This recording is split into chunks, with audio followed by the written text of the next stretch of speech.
নমস্কার শ্রোতা বন্ধুরা, আমি বর্ণালী।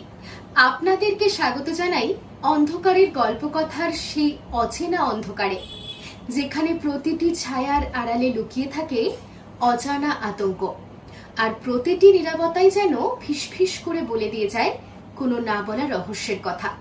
তাহলে প্রস্তুত হন, চারপাশের আলো নিভিয়ে মনকে স্থির করে প্রবেশ করুন অন্ধকারের গভীরে। শুরু হচ্ছে আজকের গল্প। আপনারা পুরো গল্পটা শুনে কমেন্ট করে বলে যান গল্পটা কেমন লাগলো। আর পুরো গল্পটাই কিন্তু আপনাদেরকে হেডফোনে শোনার অনুরোধ রইল। তাহলে তাড়াতাড়ি লাইক বাটনটা চাপুন আর শুনতে শুরু করুন আমাদের আজকের নিবেদন। বন্ধুরা, অন্ধকারের গল্পকথার সাম্রাজ্যে আপনাদের সকলকে স্বাগত। শহর কলকাতার এক বৃষ্টি ভেজা গভীর রাত। শহরে বাইরের ঝিঁঝি পোকার ডাক এবং ব্যাঙের ডাক বৃষ্টির তোড়ে কখন থেমে গিয়েছে বোঝা দায়। ঘড়ির কাঁটা এখন একটা ছুঁই ছুঁই। হেমন্ত চৌধুরী তার খাটের ওপর আধশোয়া হয়ে বসে আছেন। ওনার বাড়ির ড্রয়িং রুমের পুরনো আমলের গ্র্যান্ডফাদার ক্লকটা তখন টিকটিক করে মৃদু শব্দ করে বেজে চলেছে। ঘরের কোণে একটা টিমটিমে নাইট ল্যাম্প জ্বলছে, যা অন্ধকারের চেয়ে রহস্যই বেশি তৈরি করেছে। তার বুকটা টিপ টিপ করছে। প্রতি রাতে ঠিক এই সময়েই সেই নারকীয় ঘটনাটা ঘটে। প্রতিদিন তিনি একটি অদ্ভুত ঘটনার জন্য ঘুমোতে পারেন না। আতঙ্কে তার চোখের পাতা মেলা ভার। তিনি বিছানায় ধপ করে উঠে বসে এক গ্লাস জল খেলেন। তারপর ভাবছেন শুতে যাবেন। ঠিক সেই সময় হঠাৎ ড্রয়িং রুমের সেই বিশাল গ্র্যান্ডফাদার ক্লকের ভারী দুলুনির শব্দ পাল্টে গেল। টিক টিক শব্দটা যেন ক্রমে আরও দ্রুত হচ্ছে, ঠিক যেন কোনো মুমূর্ষু মানুষের হৃদস্পন্দন। হেমন্তবাবু কান খাড়া করলেন। হঠাৎ নিস্তব্ধতা চিড়ে একটা শব্দ এলো। প্রথমে খুব মৃদু, যেন কেউ দূর থেকে ফুঁপিয়ে কাঁদছে, কিন্তু কয়েক সেকেন্ডের মধ্যেই সেই শব্দ ঘর জুড়ে ছড়িয়ে পড়ল। একটা তীক্ষ্ণ যান্ত্রিক আর্তনাদ। মনে হলো দেওয়ালে দেওয়ালে সেই কান্নার শব্দ প্রতিধ্বনিত হয়ে তার কানের পর্দা ছিঁড়ে ফেলতে চাইছে। হেমন্তবাবু কানে হাত দিয়ে আর্তনাদ করে উঠলেন, কে কে কাঁদছে? কে ওখানে? ঠিক তখনই তার নজর গেল তার ঘরের সামনের সাদা দেওয়ালটার দিকে। নাইট ল্যাম্পের ক্ষীণ আলোয় তিনি যা দেখলেন তাতে তার ধমনীর রক্ত হিম হয়ে গেল। দেওয়ালের ওপর থেকে ফোঁটায় ফোঁটায় রক্ত ঝরছে। না, কোনো ক্ষত নেই, কোনো উৎস নেই, শুধু শূন্য থেকে যেন তরল রক্ত চুঁইয়ে পড়ছে। রক্তের সেই লাল ছোপগুলো ক্রমে বড় হতে হতে নিচের দিকে গড়িয়ে আসছে। হেমন্তবাবুর মনে হলো তার মৃত স্ত্রী যেন দেওয়ালের ওপার থেকে হাত বাড়িয়ে তাকে ডাকছেন। রক্তের সেই গন্ধহীন কিন্তু দৃশ্যত ভয়ঙ্কর উপস্থিতি তাকে গ্রাস করতে চাইল। কান্নার শব্দটা এখন বিকট চিৎকারে পরিণত হয়েছে। হেমন্তবাবু খাট থেকে নামার চেষ্টা করলেন, কিন্তু তার শরীর পাথরের মতো ভারী হয়ে গিয়েছে। তার মনে হলো ঘরের বাতাস ফুরিয়ে আসছে, যেন এক অদৃশ্য হাত তার গলা টিপে ধরছে। দেওয়ালের সেই লাল রং যেন তার চোখের ওপর দপদপ করতে লাগলো। অরিন্দম, কথা ধর। কে আছো? কে আছো? বাঁচাও! ও আমাকে শেষ করে ফেলবে, ও আমাকে মেরে ফেলবে। কে আছো? ছুটে আছো, আমাকে বাঁচাও! হেমন্তবাবুর কণ্ঠস্বর গলায় আটকে গেল। হৃদযন্ত্রের অসহ্য যন্ত্রণায় তার মুখ নীল হয়ে উঠল। দেওয়ালের সেই রক্ত আর কানের ভেতরে সেই অমানসিক চিৎকার এক হয়ে মিশে গেল তার চোখের সামনে। মাথার ভেতরটা যেন সহসা শূন্য হয়ে গেল তার, আর পরক্ষণেই জ্ঞান হারিয়ে তিনি লুটিয়ে পড়লেন মেঝেতে। বাইরে তখন ঝমঝমিয়ে বৃষ্টি পড়ছে, আর ড্রয়িং রুমে সেই দানবীয় ঘড়ির পেন্ডুলামটা আগের মতোই দুলছে, যেন এক অশুভ সংকেত।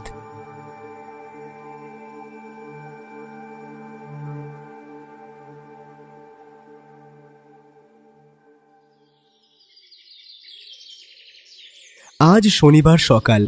কাল রাতে বেশ ভারী বৃষ্টিপাত হওয়ার জন্য আজ কলকাতার আকাশটা সকাল থেকেই গুমোট মেরে আছে। মেষবাড়ির জানলার বাইরে আমি তাকিয়ে দেখছিলাম রাস্তার ধারের একটা নেড়ি কুকুর মিছিমিছি রাস্তার ধুলো শুঁকে বেড়াচ্ছে। আমার প্রাণপ্রিয় বন্ধু ব্যোমকেশ তখন আরামকেদারায় আধশোয়া হয়ে হাতে একটা পুরনো বই নিয়ে মগ্ন। তামাকের ধোঁয়ায় ঘরটা বেশ খানিকটা আচ্ছন্ন। পুঁটিরাম চা দিয়ে গিয়েছে অনেকক্ষণ, কিন্তু ব্যোমকেশের সেদিকে ভ্রুক্ষেপ নেই। চাটা প্রায় ঠান্ডাই হতে চলেছে। ব্যাপারটা আমি বলতে যাব ঠিক এমন সময় বাইরের দিক থেকে হঠাৎ সিঁড়িতে ভারী জুতোর শব্দ শোনা গেল। কেউ একজন বেশ দ্রুত গতিতে উঠে আসছেন। একটু পরেই দরজা ঠেলে ঘরে ঢুকলেন এক বৃদ্ধ, গৌরবর্ণ চেহারা, পরনে ধোপদুরস্ত ধুতি আর আদ্যির পাঞ্জাবি। কিন্তু তার চোখের কোণে যে আতঙ্কের ছাপ, তা আড়াল করার মতো কোনো আবরণ তার কিন্তু ছিল না। ভদ্রলোক ঘরে ঢুকেই ধপাস করে সোফায় বসে পড়লেন। ভদ্রলোক যে ভীষণ আতঙ্কগ্রস্ত এবং ভয় পেয়েছেন সেটা ওর অবস্থা দেখেই বেশ বোঝা যাচ্ছে। ব্যোমকেশ বইটা পাশে রেখে শান্ত চোখে তাকালো। আসুন মিস্টার চৌধুরী, আপনার জন্য জল আনতে বলবো কি? ভদ্রলোক অবাক হয়ে ব্যোমকেশের দিকে তাকালেন। বুঝতে পারলাম তিনি একটু হকচকিয়ে গিয়েছেন। নাম না বলেই যে নিজের পরিচয় ওর মুখ থেকে শুনবেন সেটা হয়তো তিনি আশা করেননি। তাই একটু অবাক হয়ে তিনি বললেন, আপনি আমাকে চেনেন? ব্যোমকেশ মৃদু হাসল।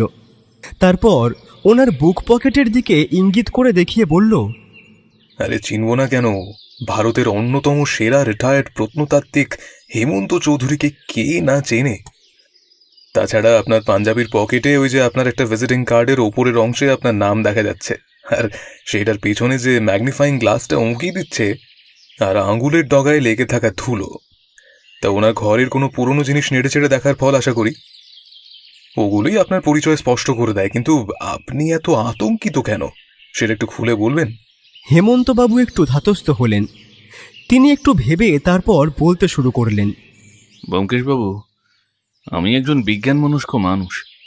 সারা জীবন মাটির তলার ইতিহাস খুঁজেছি, অলৌকিকতাকে প্রশ্রয় দিইনি। কিন্তু গত 1 মাস ধরে আমার বাড়িতে যা যা ঘটছে তাতে আমার যুক্তি হার মেনেছে। ব্যোমকেশ খানিকটা সোজা হয়ে বসল। তারপর গভীর আগ্রহে বলল, খুলে বলুন তো ঘটনাটা, কিছু বাদ দেবেন না। হেমন্তবাবু বলতে শুরু করলেন, আমার বাড়ির নাম শান্তিনীড়। একটু নির্জন এলাকায় আমার বাড়িটা তৈরি করেছি আমি। আমার পরিচয় আপনারা আগেই পেয়েছেন। আমার স্ত্রী বিয়োগ হয়েছে বছর 10 আগে। বাড়িতে আমি ছাড়া আমার ছেলে অরিন্দম আর আমাদের পুরনো চাকর গদাধর। গত 1 মাস ধরে রোজ রাত ঠিক 1:15 আমার ড্রয়িং রুমের সেই বিশাল গ্র্যান্ডফাদার ক্লক থেকে একটা অদ্ভুত শব্দ ভেসে আসে। কিসের শব্দ হেমন্তবাবু? আমি কৌতূহলী হয়ে জিজ্ঞেস করলাম। হেমন্তবাবু শিউরে উঠলেন। তারপর আতঙ্কগ্রস্ত স্বরে বলে উঠলেন, কান্নার শব্দ, ঠিক যেন কোনো নারী ডুকরে ডুকরে কাঁদছেন। শব্দটা ঘড়ির ভেতর থেকেই আসে। আর তার চেয়েও ভয়ানক ব্যাপার হলো, পরদিন সকালে উঠে দেখি আমার শোবার ঘরের দেওয়ালে টাটকা রক্তের ছোপ। কোনো চোট নেই, কোনো আঘাত নেই, অথচ দেওয়াল ছুঁয়ে রক্ত পড়ছে।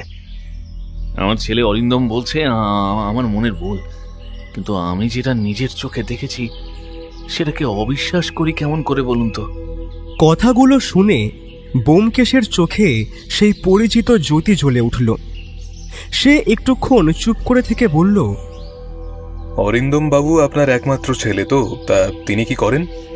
হ্যাঁ, অরিন্দম আমার প্রাণ। ও পড়াশোনা শেষ করে এখন ব্যবসাপত্র দেখছে। খুব ভালো ছেলে। এই তো আমার অসুখের সময় রাত জেগে ওই তো সেবা করে।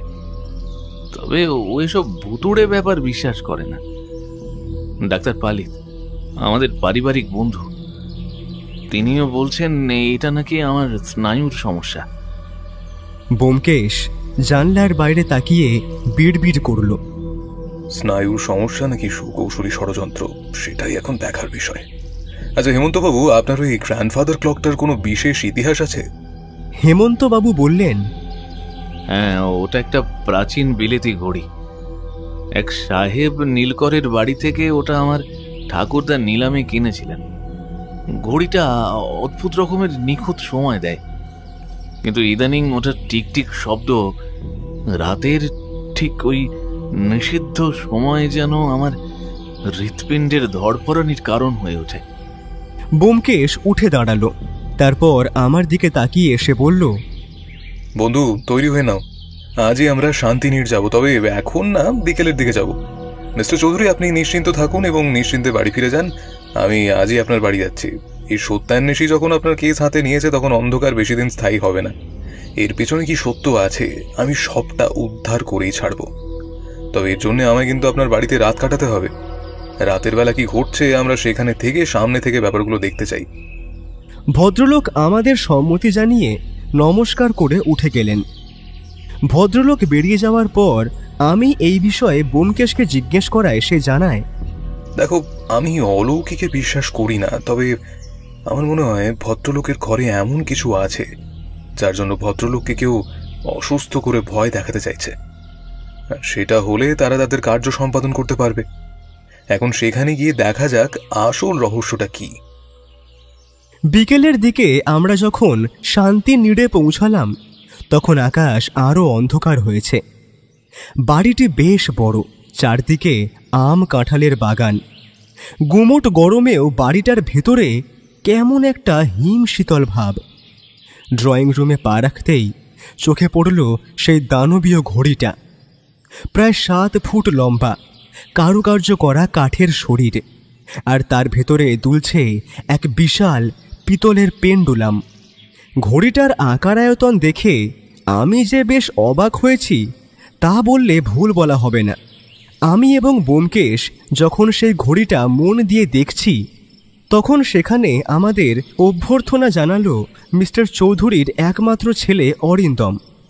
বেশ সুশ্রী চেহারা বলতেই হয়, চোখে চশমা, বেশ মার্জিত ব্যবহার। সে ব্যোমকেশকে বলল, আসুন ব্যোমকেশবাবু, আমি আপনার নাম খবরের কাগজে শুনেছি বহুবার, তবে বাবার এইসব অলীক ভয়ের জন্য আপনাদের কষ্ট করে আসতে হলো, তার জন্য আমি খুবই লজ্জিত। ডাক্তার পালি তো এসেছেন, তিনি বাবাকে এখন ঘুমের ইঞ্জেকশন দেবেন। আচ্ছা অরিন্দম, তোমার বাবাকে এই ইনজেকশন দেওয়ার ব্যাপারটা কি? বাবার তো এখন হঠাৎ করেই স্নায়ুর রোগ দেখা দিয়েছে, আর ওই সব আজগুবি ঘটনা যবে থেকে ঘটছে তখন থেকে ওনার এই ব্যাপারটা জোরালো হয়েছে। তাই সপ্তাহে একদিন একটি ইঞ্জেকশন দিতেই হয়। ডাক্তারবাবু বলেছেন যে বাবা ওই ইঞ্জেকশনটা দিলে খুব তাড়াতাড়ি সুস্থ হয়ে যাবেন আশা করি। আমরা কথা বলছি, এরই মধ্যে দেখলাম ঘরে একজন গম্ভীর চেহারার ভদ্রলোক এসে দাঁড়িয়েছেন। ইনি নিশ্চয়ই ডাক্তার পালিত। তার হাতে একটা সিরিঞ্জ। তিনি ব্যোমকেশের দিকে তাকিয়ে শুকনো একটা হাসি দিয়ে বললেন, আজকাল বৃদ্ধ বয়সে অনেকেরই হ্যালুসিনেশন হয় ব্যোমকেশবাবু। হেমন্তবাবুরও তাই হয়েছে। তবে ভয়ের কিছুই নেই, আমি ওষুধ দিচ্ছি, তার উপর আবার ইঞ্জেকশনও দিচ্ছি। মিস্টার চৌধুরী খুব তাড়াতাড়ি সেরে উঠবেন। ব্যোমকেশ কিছু বলল না। সে ড্রয়িং রুমের কোণে দাঁড়িয়ে থাকা চাকর গদাধরের দিকে তাকালো। গদাধর এক মনে সেই ঘড়িটা মুছছে। ব্যোমকেশ তার কাছে গিয়ে হঠাৎ নিচু স্বরে কিছু একটা প্রশ্ন জিজ্ঞেস করল, কিন্তু গদাধর কোনো উত্তর দিল না। সেটা দেখে অরিন্দম জানালো, ওর কানে একটু সমস্যা আছে, ও একটু কালা আর বুদ্ধিশুদ্ধিও কম, তাই ও আপনার কোনো কথাই শুনতে পারে না। ব্যোমকেশ ফিরে এসে আমার কাছে বসে ফিসফিস করে বলল, ভায়া, বাড়িতে চরিত্র অনেক, কিন্তু কার মুখে কোন মুখোশ তা চেনা বড় তাই। আজ রাতে আমাদের সজাগ থাকতে হবে, বুঝলে? সেই রাতে আমরা সেই বাড়িরই একটা ঘরে থেকে গেলাম। যা বুঝলাম এই ঘরটা অতিথিদের জন্যই রাখা, তাই আমাদের কোনো অসুবিধাই হলো না। রাতের খাওয়া দাওয়া শেষ করে তখন একটু শুয়েছিলাম আমি। আমাদের আজ খেতে একটু দেরি হয়েছিল। ধীরে ধীরে গভীর রাত নামল শান্তিনীড়ে। বাইরের ঝিঁঝি পোকার ডাক আর বাড়ির ভেতরের সেই বিশাল ঘড়ির টিকটিক শব্দ ছাড়া আর কোনো শব্দ নেই। ব্যোমকেশ এবং আমি তখন শুয়ে আছি। আজ রাতে ঘুমোলে চলবে না। আমরা এখানে একটা কাজে এসেছি, এক অদ্ভুত ভৌতিক রহস্য উন্মোচন করার জন্য। রাত তখন 1:10। ব্যোমকেশ হঠাৎ আমার হাত চেপে ধরল। তৈরি হও বন্ধু, সময় এগিয়ে আসছে। আমরা প্রাণপণে শান্ত হয়ে অপেক্ষা করছি কি ঘটবে তার জন্য। ঠিক 1:15 নিস্তব্ধতা চিরে এক বীভৎস আওয়াজ ভেসে এলো। কোনো মানুষের গলার শব্দ নয়, যেন বাতাস ফেটে কোনো আর্তনাদ বেরিয়ে আসছে। কান্নার শব্দটা ক্রমে বাড়ছে আর কমছে, ঠিক যেন কোনো যন্ত্রণাবিদ্ধ আত্মা ঘড়ির কাঠের দেওয়ালের ভেতর থেকে মুক্তি চাইছে। ব্যোমকেশ এবং আমি আর শুয়ে থাকলাম না, উঠে পড়লাম। টর্চ নিয়ে দ্রুত ড্রয়িং রুমে ছুটলাম। ড্রয়িং রুমে ঘড়িটা আগের মতোই দুলছে, কিন্তু সেই শব্দটা এখন সারা ঘরে প্রতিধ্বনিত হচ্ছে। হেমন্তবাবু তার ঘর থেকে আতঙ্কে চিৎকার করে উঠলেন। আমরা হেমন্তবাবুর ঘরে ঢুকতেই দেখলাম তিনি আঙুল দিয়ে দেওয়ালের দিকে নির্দেশ করছেন। আপনারা দেখুন, ভালো করে দেখুন, ওই ভয়ানক অপদেবতা আমায় বাঁচতে দেবে না। ওকে আমরা ওকে আপনারা তাড়ান এখান থেকে। ও আমাকে শেষ করে দেবে। বাঁচান, আমায় বাঁচান। সেই দিকে টর্চের আলো পড়তেই আমার রক্ত হিম হয়ে গেল। সাদা দেওয়ালে বড় বড় লাল রক্তের ছোপ। মনে হচ্ছে কেউ হাত দিয়ে দেওয়ালে রক্ত ছিটিয়ে দিয়েছে, কিন্তু মেঝেতে কোনো রক্তের দাগ পর্যন্ত নেই। আমরা দেখছি পুরো ব্যাপারটা, তখনই হঠাৎ করেই হেমন্তবাবু অজ্ঞান হয়ে খাটের ওপর শুয়ে পড়লেন। আমি ছুটে গেলাম সেই দিকে। হেমন্তবাবু উঠুন, আপনি সুস্থ আছেন তো? দেখুন আমরা এসে গিয়েছি। দাঁড়ান, আমি জল দিচ্ছি আপনাকে। আমি হেমন্তবাবুর পাশ থেকে গ্লাসে করে একটু জল ওনার চোখে মুখে ছিটিয়ে দিলাম। ভদ্রলোকের মুখ থেকে একটু গোঙানির শব্দ ভেসে এলো। বুঝলাম ওনার জ্ঞান ফিরেছে। বাইরে তখন প্রবল বৃষ্টি শুরু হয়েছে। বজ্রপাতের শব্দে চারিদিকে কান পাতা দায়। শান্তিনীড়ের প্রতিটি কোণ যেন কোনো এক অজানা বিপদের সংকেত দিচ্ছে। সেই রাতে হেমন্ত চৌধুরীর সেই ভয়াবহ অবস্থার পর শান্তিনীড়ের পরিবেশ আরও থমথমে হয়ে উঠল। আমি মনে মনে ভাবছি, এই ঘটনা যদি কোনো সাধারণ মানুষের সাথে হয়, তাও আবার প্রতিদিন, তাহলে যে কারুরই স্নায়ুর অসুস্থতা ধরা পড়বে। রাতের বেলা ভদ্রলোকের চিৎকার শুনে ওনার ছেলে ছুটে এসেছিল। অরিন্দম এবং গদাধর মিলে ধরাধরি করে তাকে বিছানায় শুয়ে দিল। ডাক্তার পালিত তখন বাড়িতেই ছিলেন। তিনি দ্রুত নাড়ি পরীক্ষা করে মুখ গম্ভীর করলেন। ব্যোমকেশ এক কোণে দাঁড়িয়ে শান্ত চোখে ঘরের প্রতিটি খুঁটিনাটি জিনিস অনুসন্ধানের দৃষ্টিতে দেখছিল। দেওয়ালের সেই লাল ছোপগুলো তখনও টাটকা, যেন কোনো অদৃশ্য আততায়ী এইমাত্র তার চিহ্ন রেখে গিয়েছে। ব্যোমকেশ পকেট থেকে তার একটা ম্যাগনিফাইং গ্লাস বের করে দেওয়ালের সেই লাল রঙের খুব কাছে মুখ নিয়ে গেল। আমি ফিসফিস করে জিজ্ঞেস করলাম, ব্যোমকেশ কিছু বুঝলে? ব্যোমকেশ কোনো উত্তর দিল না। সে আঙুলের ডগায় সামান্য সেই লাল তরল নিয়ে শুঁকল। তারপর পকেট থেকে একটা রুমাল বের করে আঙুলটা মুছে নিল। তার চোখের দৃষ্টি তখন ঘরের জানলার দিকে। জানলার বাইরে তখনও ঝমঝম করে বৃষ্টি পড়ছে, আর অন্ধকারের বুক চিরে মাঝে মাঝে বিদ্যুতের রেখা জ্বলে উঠছে। হঠাৎ ব্যোমকেশ জানলার কাছে গিয়ে পর্দার ফাঁক দিয়ে বাইরের গেটের দিকে তাকালো। আমিও উৎসুক হয়ে উঁকি দিলাম সেখানে। দেখলাম বাড়ির প্রধান ফটকের বাইরে একটা কুচকুচে কালো রঙের মোটর গাড়ি দাঁড়িয়ে আছে। বৃষ্টির অস্পষ্টতায় গাড়ির নাম্বার প্লেটটা পড়া অসম্ভব, কিন্তু গাড়ির হেডলাইট দুটো নেভানো থাকলেও তার ভেতরে যে কেউ বসে আছে তা স্পষ্ট বোঝা যাচ্ছিল। ব্যোমকেশ অরিন্দমকে লক্ষ্য করে প্রশ্ন করল, অরিন্দমবাবু, ওটা কার গাড়ি আপনি জানেন? মানে এই রাতে আপনার বাড়ির সামনে? অরিন্দম ক্লান্ত স্বরে উত্তর দিল, জানি না ব্যোমকেশবাবু, এই বৃষ্টির রাতে কার গাড়ি বাইরে দাঁড়িয়ে থাকবে বুঝতে পারছি না। হয়তো কোনো পথিক বৃষ্টির হাত থেকে বাঁচতে আশ্রয় নিয়েছে। ব্যোমকেশ কোনো মন্তব্য করল না। সে আবার ড্রয়িং রুমে ফিরে গেল। সেই দানবীয় গ্র্যান্ডফাদার ক্লকটা এখন নিস্তব্ধ। শুধু তার পেন্ডুলামের শব্দটা সারা বাড়িতে একটা কৃত্রিম হৃদস্পন্দনের মতো বাজছে। ব্যোমকেশ ঘড়িটার সামনে গিয়ে দাঁড়ালো। তার দীর্ঘদেহী ছায়াটা দেওয়ালের উপর এক অতিকায় দানবের মতো দেখাচ্ছিল। গদাধর তখনও এক কোণে কুঁকড়ে বসেছিল। ব্যোমকেশ তার কাছে গিয়ে দাঁড়াতেই সে চমকে উঠল। ব্যোমকেশ ইশারায় তাকে কিছু জিজ্ঞেস করতে চাইল, কিন্তু গদাধর মাথা নিচু করে রইল। তার চোখে যে আতঙ্ক, তা কেবল ভূতের ভয় নয়, তাতে যেন অন্য কোনো গভীর রহস্যের ছায়া রয়েছে। সেই রাত কোনো রকমে কেটে গেল। পরদিন সকালে আকাশ পরিষ্কার হলেও শান্তিনীড়ের অন্ধকার তখনও কাটেনি। হেমন্তবাবু জ্ঞান ফিরে পেলেও কথা বলবার মতো অবস্থায় তিনি ছিলেন না। ব্যোমকেশ সকালে চা খেতে খেতে আমাকে বলল, বুঝলে ভায়া, রহস্যের জট পাকিয়ে যাচ্ছে। একদিকে হেমন্তবাবুর অলৌকিক অভিজ্ঞতা, অন্যদিকে ওই অজ্ঞাত মোটর গাড়ি। আমরা কথা বলছি ঠিক সেই মুহূর্তেই সেই বাড়ির নিচে একটা ট্যাক্সি এসে থামল এবং সেখান থেকে নামলেন সুপুরুষ কোট প্যান্ট পরা এক ভদ্রলোক, হাতে একটা ব্রিফকেস। তিনি ড্রয়িং রুমে ঢুকেই অরিন্দমের সাথে খুব নিচু স্বরে কথা বলতে লাগলেন।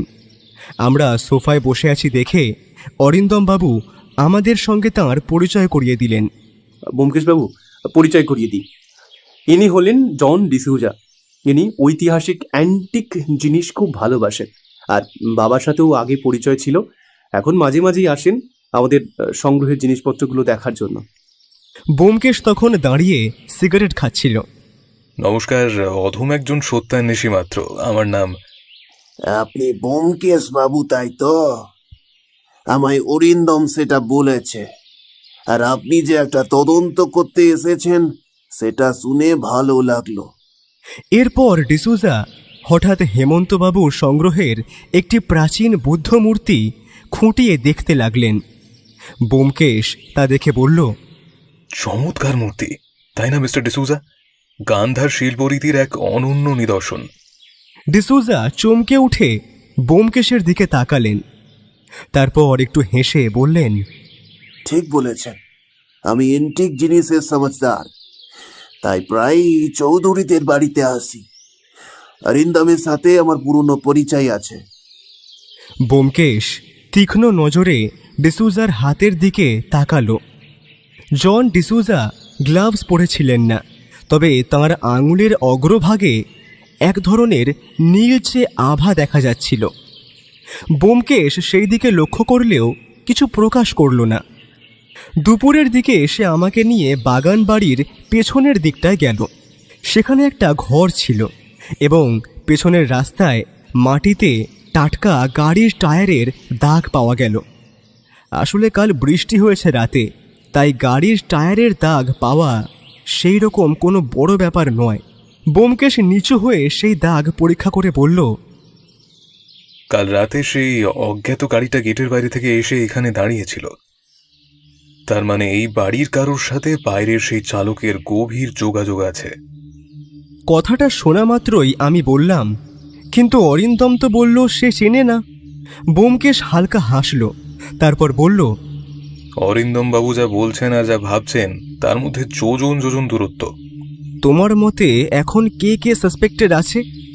আমরা তো এখানে শুধু ওই অলৌকিক ঘটনার তদন্ত করতে এসেছি। এছাড়াও কি এখানে আরও কিছু ঘটছে? ঘটছে বন্ধু, ঘটছে। আমি অনুমান করতে পারছি, কিন্তু প্রমাণ ছাড়া তো এই সত্যান্বেষী কোনো কথা বলে না। তাই আমাকে একটু সময় দাও, আশা করি এর রহস্য ভেদ করতে পারবো। সাসপেক্ট লিস্ট যদি ধরো, তবে সবার প্রথম নাম থাকবে গদাই, দ্বিতীয় হলেন ডাক্তার পালিত, আর তৃতীয় হলেন মিস্টার চৌধুরীর ছেলে অরিন্দম, এবং সব শেষে জন ডিসুজা। আর ধরো হেমন্তবাবু যদি পুরো ব্যাপারটা নিজে সাজিয়ে করে থাকেন? কিন্তু মোটিভ কি? আর উনি যে রাতে ভয় পেয়েছিলেন সেটা ওনার চোখ দেখে আমি বলে দিতে পারি। তবে উপায় এখন এই চারজনকেই সাসপেক্টেড ধরে আমাদের রহস্যের সমাধান করতে হবে, তাই তো? সবুর করো ভাইয়া, ঠিক সময় সব উত্তর পাবে। শুনুনি, আগে গেলে বাঘে খায়, পরে গেলে সোনা পায়। সেই দিনটা এবং রাতটা আমাদের শান্তির নীড়ে বেশ শান্তিপূর্ণভাবেই কেটে গেল। তবে ব্যোমকেশ যে বেশ চিন্তিত এবং সে কেসটা নিয়ে ভাবছে, সেটা তার ইতস্তত হাবভাব দেখেই আন্দাজ করা যাচ্ছে। সে কিছুর একটা হিসেব মেলাতে চাইছে, যেন 2 × 4 করলেই রহস্যের সমাধান হয়ে যাবে, কিন্তু সূত্রের অভাবে সেটা হয়ে উঠছে না। রাতের বেলা সে খাওয়া দাওয়া শেষ করে বেশ কিছুক্ষণ পায়চারি করল এবং খান 5 সিগারেট ধ্বংস করল। তবে তাতে লাভ কিছু হলো কিনা তা আমি জানি না। পরের দিন সকালে আমার একটু উঠতে দেরি হয়েছিল। আমার যখন ঘুম ভাঙে তখন প্রায় 9টার কাছাকাছি। উঠে দেখি বাড়িতে ব্যোমকেশ নেই। সে কাউকে কিছু না বলেই শান্তির নীড় থেকে বেরিয়ে গিয়েছে। তার কারণ কি সেটা আমি জানি না। আমি তখন পুরো বাড়িটা ভালো করে ঘুরে দেখলাম। ঠিক সেই মুহূর্তে নজরে এলো অরিন্দম বাবু বাগানে ঘুরছেন এবং ইতস্তত পায়চারি করতে করতে ফোনে কাউকে কিছু একটা বোঝাচ্ছেন। ডক্টর পালিতকে দেখলাম তিনি বারবার তার ঘড়ি দেখছেন, আর একবার এসে হেমন্তবাবুকে দেখে গম্ভীর মুখে চলে গেলেন। গদাধরকে আশেপাশে কোথাও দেখলাম না। সে যে কোথায় তার হদিশ আমি পাইনি। ব্যোমকেশ যখন ফিরল তখন বিকাল হয়ে গিয়েছে। তবে সে যখন আমাদের ঘরে প্রবেশ করল, তার চোখে মুখে এক অদ্ভুত প্রশান্তির হাসি, যা কেবল কোনো বড় সত্য আবিষ্কারের পরেই দেখা যায়। সে আমাকে আড়ালে ডেকে বলল, বুঝলে ভাইয়া, শান্তি নীড়ের বাইরে যে জগৎটা, সেটাই বাড়ির ভেতরের চেয়েও বেশি জটিল। আজ আমি কিছু পুরনো খাতাপত্র আর শহরের দপ্তরে খোঁজ নিতে গিয়েছিলাম। ব্যোমকেশ পকেট থেকে একটা ভাঁজ করা কাগজ বের করে দেখালো। আমি সেটা হাতে নিয়ে একবার চোখ বুলিয়ে নিলাম। আমি বুঝলাম সে কি বলতে চাইছে।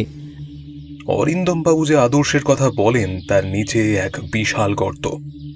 শেয়ার বাজার আর জুয়ার নেশায় তিনি গত 2 বছরে কোটি কোটি টাকা দেনা করেছেন। কলকাতার বড় বড় কাবুলিওয়ালারা তার পেছনে ঘুরছে। তার দেনার পরিমাণ এতই বেশি যে আস্ত বাড়িটা বিক্রি করলেও তার শোধ হবে না। ওনার বাবা ওনাকে কতটা সৎ এবং আদর্শবাদী মনে করেন না, আর তিনি তার পেছনে এই সমস্ত কুকীর্তি করে বেরিয়েছেন। সত্যি ভাবলেই অবাক লাগে। আমি হাসি মুখে বললাম, কি ব্যোমকেশ, একবার মুখ ফুটে ওটা বলবে নাকি? সেলুকাস, কি বিচিত্র এই দেশ। তবে তুমি বলতে চাইছো যে আমাদের হাতে এখন 2টো রহস্য, কিন্তু অপরাধী তো আমরা ধরে ফেলেছি। না বন্ধু, আমরা যেটা পেয়েছি সেটাকে অনুমান বলে। তবে আমাদের হাতে এখন প্রথম প্রশ্ন হলো, এই অদ্ভুত বিভীষিকাময় অলৌকিক ঘটনা ঘটছে কিভাবে, এবং সেটা ঘটাচ্ছে কে এবং ঠিক কি কারণে। এই রহস্যের সমাধানের জন্য আমাদের ডাক পড়েছে। তবে এখন বলতে পারি, এই বাড়ির বহু মূল্যবান সম্পদগুলির ওপর লোলুপ দৃষ্টি পড়েছে কিছু শয়তানের। আমাদের ওইগুলো প্রথমে রক্ষা করতে হবে। আর একটা আশঙ্কা আমার মনে দানা বাঁধছে। কি আশঙ্কা ব্যোমকেশ? হেমন্ত বাবুর প্রাণ নাশ। আর সেটা হলে সব থেকে বেশি উপকৃত হবেন আমাদের অরিন্দম বাবু। তবে হেমন্ত বাবু কি উইল করেছেন সেটা আগে জানা দরকার। ছেলে যখন একটাই, উইল করার তো প্রশ্নই ওঠে না। কেসটা সত্যি অদ্ভুত এবং ঘোরালো হয়ে উঠেছে ভাইয়া। এইরকম কেস আমি খুব কমই দেখেছি। তবে আমার একটা আশঙ্কা আছে, সেটা হলেও হতে পারে। আমাদের একটু সতর্ক থাকতে হবে ভাইয়া, কারণ আজ রাতে চোর আসতে পারে। চোর নিঃসন্দেহে আগের দিন নিজের কার্যসিদ্ধি করতে পারেনি, কারণ কালো রঙের গাড়িটা কাল অত রাতে বাড়ির নিচে দাঁড়িয়ে থাকা এবং কালকের হেমন্তবাবুর ঘরে অলৌকিক ঘটনা ঘটার কারণ বুঝতে পারছি। তার মানে ওই অলৌকিক ঘটনার আড়ালে বাড়ি থেকে কোনো মূল্যবান সম্পদ বাড়ি থেকে পাচার করার ধান্দায় ছিলেন অরিন্দম বাবু, আর আমরা জেগে থাকার জন্য সেই প্রচেষ্টা ব্যর্থ হয়ে যায়, তাই তো? ঠিক তাই, ওই জন্যই আমাদের একটু সজাগ থাকতে হবে। সেদিন দিনে তেমন কিছু ঘটেনি। শুধু গদাইকে দেখলাম বড় রাস্তা দিয়ে আনমনে বাড়িতে ফিরে আসছে। দিন শেষে রাত নামলো শান্তি নীড়ে। এই বাড়ির রাতগুলো এখন যেন এক একটি জীবন্ত বিভীষিকা। ড্রয়িং রুমের সেই প্রকাণ্ড গ্র্যান্ডফাদার ক্লকের টিক টিক শব্দ প্রতিটি মানুষের হৃদস্পন্দনের সঙ্গে তাল মিলিয়ে চলছে। হেমন্তবাবু এখন শয্যাশায়ী। ডাক্তার পালিত মাঝে মধ্যে এসে তাকে কড়া ডোজের ঘুমের ওষুধ দিয়ে যাচ্ছেন। ব্যোমকেশ সারা দিন খুব একটা কথা বলেনি, কেবল জানলার ধারে বসে তামাকের ধোঁয়ায় ঘরের চারপাশটা ধোঁয়াটে করে রেখেছে। আমরা রাতের বেলার খাবার ঘরেই আনিয়ে খেয়েছি। সেই দিন আর ইচ্ছে ছিল না বাড়ির টেবিলে বসে খাবার খাওয়ার। রাত বাড়লে বৃষ্টি শুরু হয় অল্প স্বল্প। বাইরে তখন ঝিঁঝি পোকা এবং ব্যাঙের ডাকে কানে তালা লেগে যায় এমন। এখন রাত প্রায় 2টোর কাছাকাছি। বাইরের টিপটিপ বৃষ্টিটা এখন থেমেছে, কিন্তু একটা থমথমে গুমোট ভাব চারদিকে। আমি এবং ব্যোমকেশ দুইজনেই চোখ খুলে শুয়ে আছি কিছু একটা ঘটার আশায়। আমাদের কান তখন সজাগ। একটা পিন পড়ার শব্দ অতি দ্রুত আমাদের শ্রবণ ইন্দ্রিয়ে ধরা পড়বে। রাত যখন গভীর, আমার চোখে খানিক তন্দ্রা আসছিল। ঠিক সেই সময় ব্যোমকেশের হালকা ধাক্কায় আমার ঘুমটা ভেঙে গেল। আমিও শুনলাম একটা খুট করে শব্দ। এটা যে কোনো জানালা খোলার শব্দ সেটা বলে দিতে হয় না। আমরা অতি সন্তর্পণে ধীরে ধীরে উঠে বেরিয়ে এলাম বাইরের খোলা প্যাসেজে। ব্যোমকেশ নিজের রিভলভারটা বাগিয়ে ধরেছে সামনের দিকে। আমার বুক যেন হাঁপড়ের মতো ওঠানামা করছে। অন্ধকারের বুক চিরে একটা কালচে ছায়ামূর্তি নজরে এলো আমাদের। লোকটা খুব চটপটে, পরনে কালো আঁটো-সাঁটো পোশাক। সে হেমন্তবাবুর সংগ্রহের সেই অমূল্য গান্ধার শিল্পের মূর্তিটার দিকে এগিয়ে গেল। লোকটি অত্যন্ত ক্ষিপ্রতার সঙ্গে মূর্তিটা তার থলির মধ্যে ভরার চেষ্টা করছিল। ঠিক সেই মুহূর্তে ব্যোমকেশ তার টর্চের তীব্র আলো সেই লোকটার মুখে ফেলল। লোকটার মুখ কালো চাদরে ঢাকা। ব্যোমকেশ চাবুকের মতো স্বরে বলে উঠল, এত রাতে কার অনুমতি নিয়ে মূর্তি পুজো করতে এলে বাছাধন? আমি দেখলাম লোকটা কথাটা শুনে চমকে উঠলেও ঘাবড়ালো না। সে বিদ্যুৎ গতিতে পাশের জানলা দিয়ে লাফ দিল। চোরটি অতি দ্রুত গিয়ে পড়ল সামনের একটি উঁচু কার্নিশে। ব্যোমকেশ আর আমি জানলায় গিয়ে দাঁড়াতেই দেখলাম বাগানের অন্ধকারের সুযোগ নিয়ে লোকটা পাঁচিল টপকে উধাও হয়ে গেল।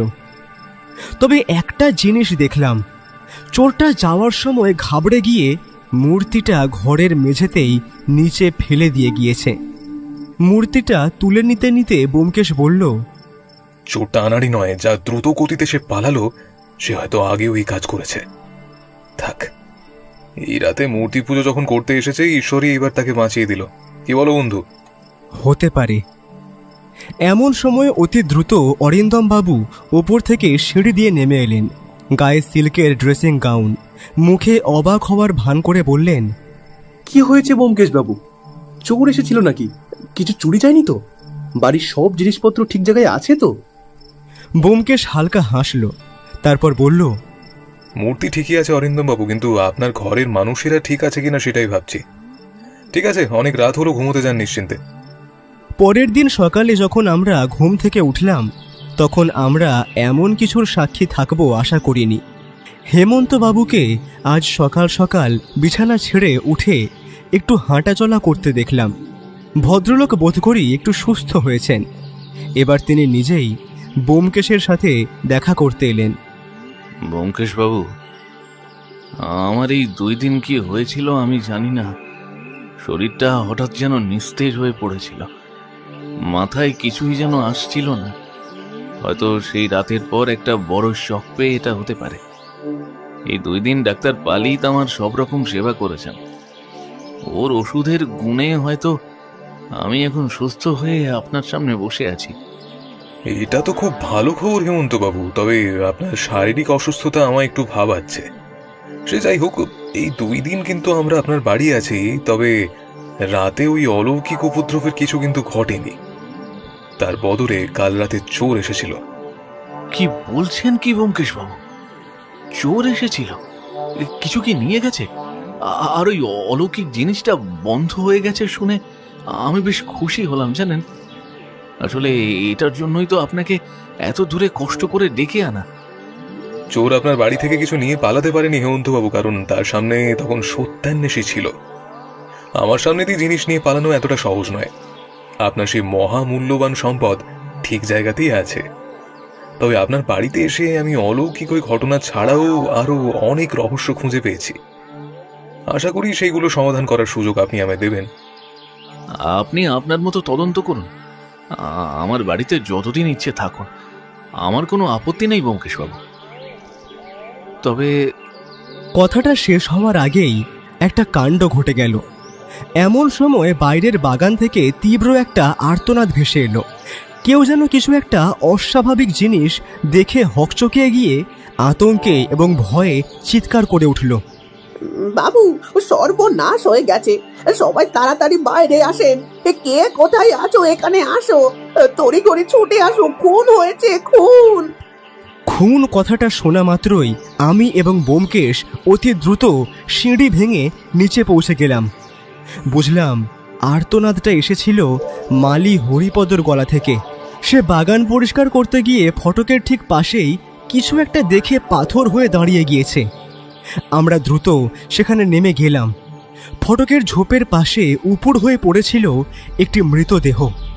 ব্যোমকেশ তার পাশে বসে ভালো করে দেখল জায়গাটা, তারপর শরীরটাকে দাঁড়িয়ে খানিকটা পর্যবেক্ষণ করল এবং সব শেষে নাকের কাছে হাত দিয়ে পরীক্ষা করে হতাশ ভঙ্গিতে দাঁড়িয়ে রইল। এই মৃতদেহ আর কারো নয়, বাড়ির পুরনো ভৃত্য গদাধরের। যে লোকটা কানে কালা এবং কথা অবধি বলতে পারে না, তাকে খুন করে কার কি লাভ? ব্যাপারটা ঠিক ধরতে পারলাম না।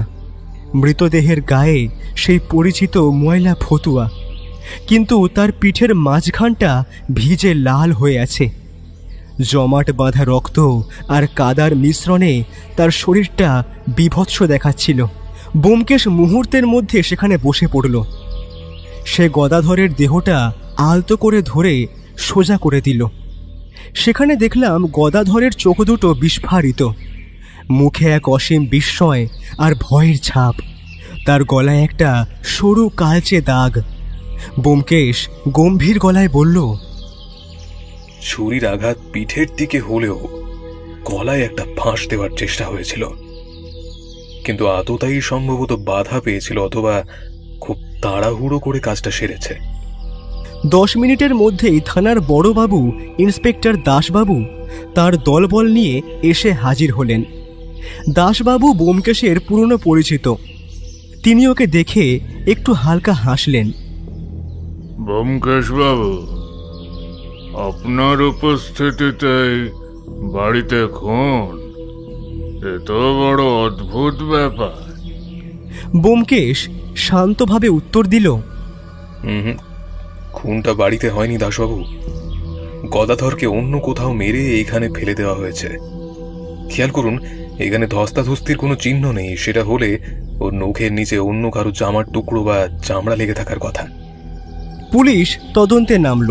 তবে দাসবাবু জানালেন যে আমরা নিজেদের তদন্ত চালিয়ে যেতে পারি, ওনার কোনো অসুবিধা নেই। বরং তিনি মনে করেন আমরা এই কেসের সঙ্গে থাকলে নাকি কেসটা আরও তাড়াতাড়ি সমাধান হবে। বাড়ির প্রত্যেককে জেরা করা হলো। অরিন্দম বাবু তখন কান্নায় ভেঙে পড়েছেন। গদাধর তো বোবা কালা ছিল, ওর সাথে কার কি শত্রুতা থাকতে পারে?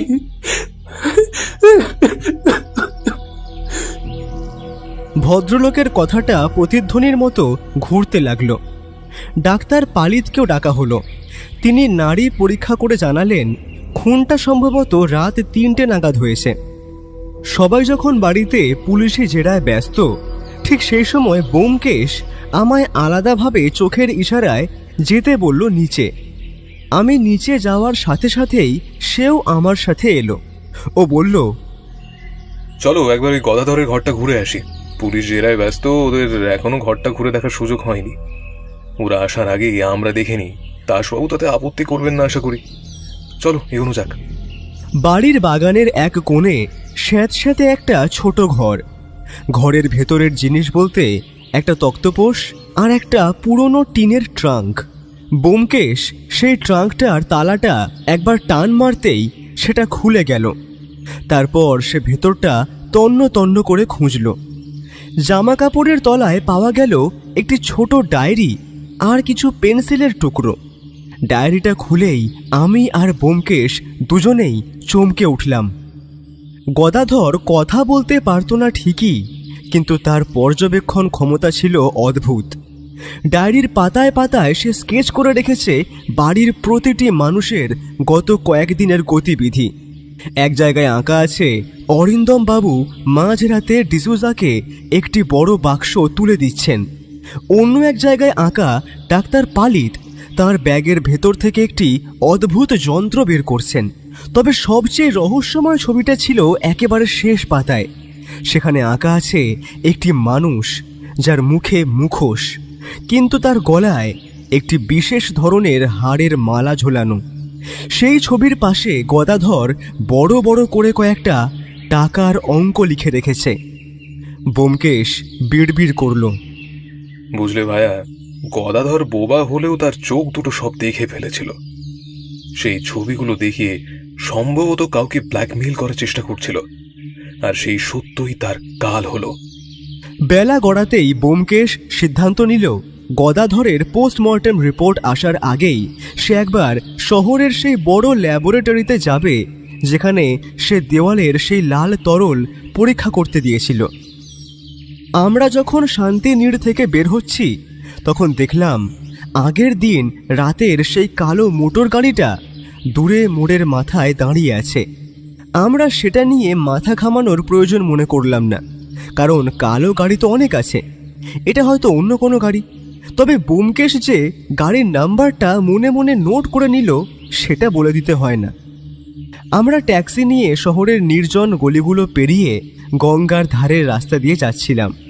হঠাৎ আমাদের ট্যাক্সির চাকাটা বিকট শব্দে পাংচার হয়ে গেল। চালক গাড়ি থামাতেই ব্যোমকেশ আর আমি নামলাম নিচে। জায়গাটা অত্যন্ত নির্জন, দুপাশে পুরনো গোদামঘর আর ঝোপঝাড়। আর গাড়ির নিচটা পরীক্ষা করতে গিয়ে বুঝলাম এখানে কেউ বা কারা পিন ছড়িয়ে রেখেছে, যাতে আমাদের গাড়ি আসা মাত্রই তা পাংচার হয়ে যায়। হঠাৎই 4-5 জন মুখোশধারী লোক অন্ধকারের আড়াল থেকে আমাদের ওপর ঝাঁপিয়ে পড়ল। তাদের হাতে ছিল মোটা লাঠি আর লোহার রড। ব্যোমকেশ তৎক্ষণাৎ ক্ষিপ্রতার সাথে একজনকে ধাক্কা দিয়ে সরিয়ে দিল। আমি আমার ছাতাটা দিয়ে একজনকে রোখার চেষ্টা করলাম, কিন্তু আততায়ীরা ছিল সংঘবদ্ধ। ধস্তাধস্তির মাঝখানে একজন পেছন থেকে এসে ব্যোমকেশের মাথায় একটা ভারী কাঠের বাঁট দিয়ে সজোরে আঘাত করল। ব্যোমকেশ টাল সামলাতে না পেরে আছড়ে পড়ল পাথরের ওপর। তার কপাল ফেটে তখন গলগল করে রক্ত বেরোতে লাগলো। আমি চিৎকার করে উঠতেই তারা দ্রুত একটি অপেক্ষমান জিপ গাড়িতে উঠে চম্পট দিল। আমি ব্যোমকেশের মাথাটা আমার কোলে তুলে নিলাম। সে তখন আধা অজ্ঞান। ব্যোমকেশ কাঁপা কাঁপা গলায় শুধু বলল, পোস্টমর্টম রিপোর্ট, ওই রিপোর্টটার ভেতরেই মরণ ঘড়ির চাবিকাঠি আছে। আমাকে দাসবাবুর কাছে নিয়ে চলো। ব্যোমকেশকে হাসপাতালে নিয়ে যাওয়া হলো।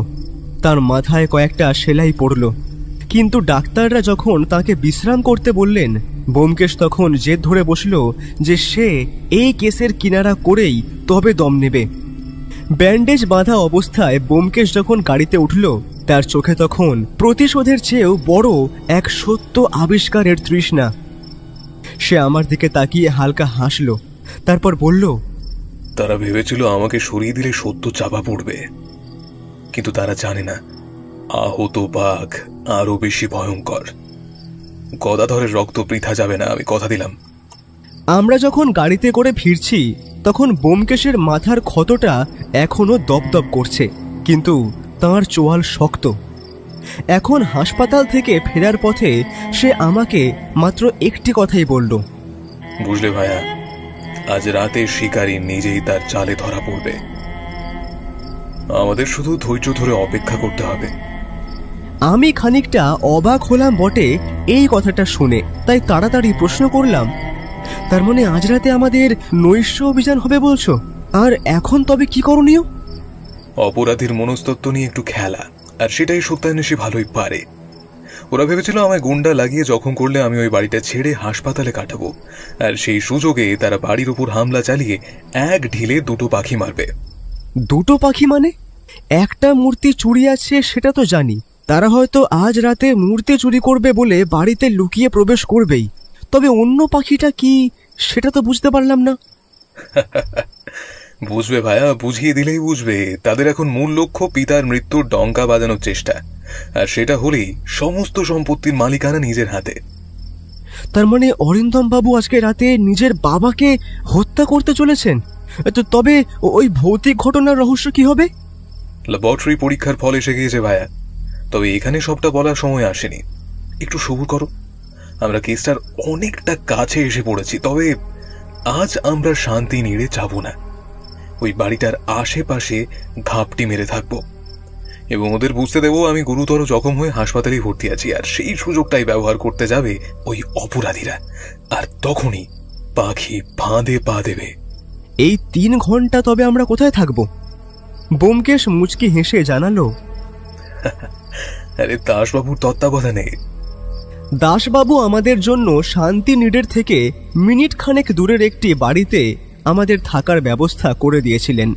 সেই বাড়িটা নাকি পুলিশ থানার একজন কনস্টেবলের বাড়ি, তাই মাঝের এই সময়টা সেখানে কাটিয়ে দিতে সেই রকম কোনো অসুবিধাই হয়নি। তবে রাতে যে কিছু একটা ঘটতে চলেছে তাতে কোনো সন্দেহই নেই। ব্যোমকেশ খালি সারা ঘরে পায়চারি করছে এবং হাত কচলাচ্ছে, অর্থাৎ সে কিছু একটা চিন্তা করছে। রাত যখন ওই 12টার কাছাকাছি আমরা কিন্তু তৈরি হয়ে পৌঁছে গেলাম শান্তিনিড়ে। তবে এই শান্তিনিড় যে আজকে রাতে কতটা শান্তিতে থাকবে সেটা ভাববার বিষয়। আমরা সঠিক সময়ে পেছনের পাইপ বেয়ে পৌঁছে গেলাম বাড়ির বারান্দায় এবং সেখান দিয়ে পৌঁছালাম বাড়ির ড্রয়িং রুমে। বাড়িটা তখন সম্পূর্ণ অন্ধকার এবং হেমন্তবাবুর ঘরের আলো নিভে গিয়েছে। ভদ্রলোক যে ঘুমোচ্ছেন সেটা বলতে হয় না, আর আমরা সেই সুযোগটাকে কাজে লাগিয়ে চুপচাপ হামাগুড়ি দিয়ে প্রবেশ করলাম হেমন্তবাবুর ঘরের পালঙ্কের নিচে। এখান দিয়ে অন্ধকার ঘরটা বেশ ভালো করে দেখা যাচ্ছে। আজ হয়তো পূর্ণিমা, তাই ঘরের জানলা দিয়ে চাঁদের আলো ঘরে আসছে। রাত তখন 1টার কাছাকাছি। সারা বাড়ি এখন নিঝুম, এমনকি ঝিঁঝি পোকাগুলো যেন কোনো এক অমঙ্গলের ভয়ে স্তব্ধ হয়ে গিয়েছে। ব্যোমকেশ আর আমি ড্রয়িং রুমের সেই প্রকাণ্ড গ্র্যান্ডফাদার ক্লকের দিকে তাকিয়ে পালঙ্কের নিচে নিঃশব্দে শুয়ে থাকলাম। ব্যোমকেশের হাতে উঠে এসেছে তার রিভলভার, আর আমার হাতে একটি লোহার রড। রাত ঠিক 1:10 সেই পরিচিত অস্বস্তিকর আওয়াজটা শুরু হলো আবার।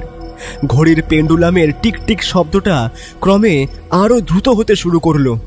হঠাৎ বাড়ির নিস্তব্ধতা চিরে ভেসে এলো সেই নারকীয় কান্নার শব্দ। শব্দটা এতটাই তীক্ষ্ণ যে আমার কানের পর্দা যেন ফেটে যেতে চাইছে। ব্যোমকেশ আমার হাত শক্ত করে ধরলো, ইশারায় বলল স্থির থাকতে। হঠাৎ দেখলাম ড্রয়িং রুমের পাশের করিডোর দিয়ে একটা ছায়া নিঃশব্দে এগিয়ে আসছে। লোকটার হাতে একটা ছোট স্প্রে গান এবং একটি অদ্ভুত টর্চ। সে সরাসরি হেমন্তবাবুর ঘরের দেওয়ালের দিকে এগিয়ে গেল। আবছা আলোয় দেখলাম লোকটা দেওয়ালের এক নির্দিষ্ট অংশে কিছু একটা স্প্রে করছে। কয়েক সেকেন্ডের মধ্যেই সেখানে টকটকে লাল রঙের ধারা চুঁইয়ে পড়তে শুরু করলো, ঠিক যেন টাটকা রক্ত। লোকটি যেই ঘুরে দাঁড়িয়েছে, ব্যোমকেশ তার টর্চের তীব্র আলো সরাসরি তার মুখে ফেলল, আর লোকটা গেল হকচকিয়ে। তিনি আর কেউ নন, ডাক্তার পালিত। ইতিমধ্যে ঘটনাটার আকস্মিকতায় হেমন্তবাবু জেগে উঠেছেন। আমরা তড়িঘড়ি বেরিয়ে এলাম পালঙ্কের নিচ থেকে।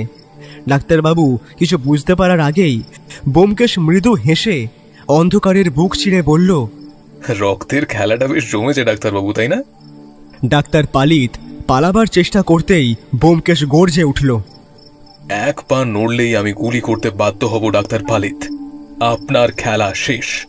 আপনার ওই স্প্রে গানে কি রাসায়নিক আছে তা আমি জানি। ঠিক সেই মুহূর্তেই ওপরতলার সিন্দুক ঘর থেকে একটা ধস্তাধস্তির শব্দ শোনা গেল। ব্যোমকেশ আমাকে ইশারা করল। আমরা দৌড়ে গেলাম উপরে। ডাক্তার পালিত তখন নির্বাক শ্রোতার মতো দাঁড়িয়ে আছেন। ওনার যে কি করণীয় সেটাই তিনি ভুলে গিয়েছেন। আমরা এগিয়ে গিয়ে দেখলাম কিউরিও ঘরের দরজাটা আধ খোলা। তার ভেতরে টর্চের ক্ষীণ আলোয় দেখা গেল একজন লোক সিন্দুক খোলার চেষ্টা করছে। সে সিন্দুকের বোতামগুলোতে একটা বিশেষ আলো ফেলছে। সেই লোকটা আর কেউ নয়, অরিন্দম বাবু। তার পাশে দাঁড়িয়ে আছেন একজন রহস্যময় ব্যক্তি। আর হঠাৎ সেই ঘরের আলোটা জ্বলে উঠল। যে রহস্যময় ব্যক্তি সেখানে দাঁড়িয়ে আছে সে আর কেউ নয়, সে মিস্টার ডিসুজা এবং তার এক সশস্ত্র গুন্ডা। সিন্দুকটা খুলে আসতেই অরিন্দম বাবু ভেতর থেকে সেই অমূল্য প্রত্নতাত্ত্বিক মূর্তি আর একটা বড় থলি বের করে ডিসুজার হাতে দিলেন।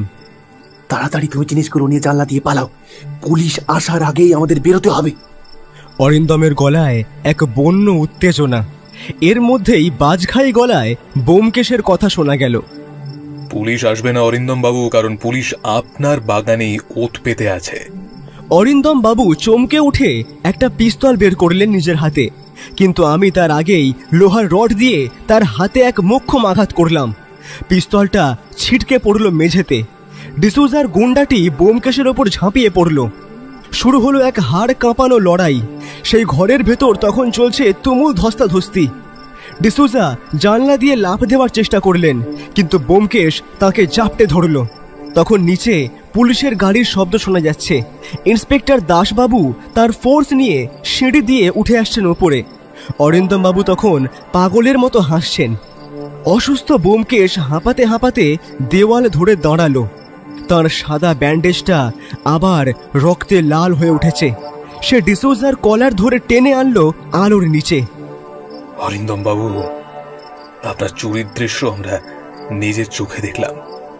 আর আপনার এই বন্ধুটির পকেটে যে পাসপোর্ট আর টিকিট আছে তা বলছে আজ রাতেই সেই মূর্তি নিয়ে দেশ ছাড়ার পরিকল্পনা করেছিল। ব্যোমকেশ ইশারা করতেই পুলিশ ডাক্তার পালিতকে হাতকড়া পরিয়ে ওপরে নিয়ে এলো। ব্যোমকেশ আমার দিকে তাকিয়ে হালকা হাসল আর বলল, মরণ ঘড়ির শেষ ঘন্টা বেজে গিয়েছে ভায়া। খুনি এবং চোর দুজনেই এখন আমাদের হাতের মুঠোয়। কিন্তু এই যান্ত্রিক কান্নার আড়ালে যে কত বড় ট্র্যাজেডি লুকিয়ে আছে তা কাল সকালে হেমন্ত বাবুকে জানানোই হবে আমার কাজ। এবার ব্যোমকেশ সেই দানবীয় ঘড়িটার দিকে তাকিয়ে বিড়বিড় করে বলল, মানুষের লোভের চেয়ে বড় অভিশাপ পৃথিবীতে আর কিছু নেই। পরের দিন সকালে শান্তিনীড়ের আকাশ থেকে মেঘের ঘনঘটা সম্পূর্ণভাবে কেটে গিয়েছে। এখন হেমন্তবাবুর বাড়িটিকে সত্যি শান্তিনীড়ই বলা চলে।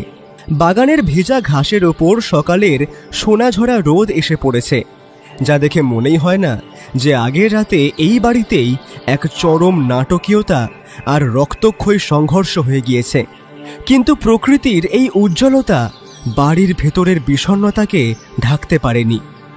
আমরা সকলে এই বাড়ির ড্রয়িং রুমে জড়ো হয়েছি রহস্যের সমস্ত জট খোলার আশায়। আর এখন পুরো অভিনয় মঞ্চের শ্রেষ্ঠ অভিনেতা হলো আমার বন্ধু সত্যান্বেষী ব্যোমকেশ। ও অনেকক্ষণ আগেই প্রস্তুত হয়েই আছে। আজ তাকে বেশ ফুরফুরে দেখাচ্ছে। সকাল দিয়েই হালকা সুরে গানও বাজতে শুনেছি। আসলে ঝড় চলে যাওয়ার পরের শান্তি এটা, যুদ্ধ জয়ের পরের শান্তি এটা, যার অর্থ কেবলমাত্র আমি বুঝি। সে যাই হোক, ড্রয়িং রুমের সেই প্রকাণ্ড গ্র্যান্ডফাদার ক্লকটি এখন স্থির। ব্যোমকেশ তার পেন্ডুলামটা আটকে দিয়েছে। ঘরের মাঝখানে বসে রয়েছেন বৃদ্ধ হেমন্ত চৌধুরী। এক রাতেই মানুষটা যেন আরও 10 বছর বুড়িয়ে গিয়েছেন। তার কারণ অবশ্য নিজের ছেলেই যখন বাবাকে মারতে চায় তখন সেই বাবার এটা হওয়াই তো স্বাভাবিক। ওনার সামনে এখন ব্যোমকেশ হাতে একটা সিগারেট নিয়ে দাঁড়িয়ে আছে। মাথায় এখনও দেখা মিলছে সেই সাদা রঙের ব্যান্ডেজটা। আমি ব্যান্ডেজটা কাল বদলে দিয়েছি। রাতে সেটা রক্তে ভিজে লাল হয়ে গিয়েছিল।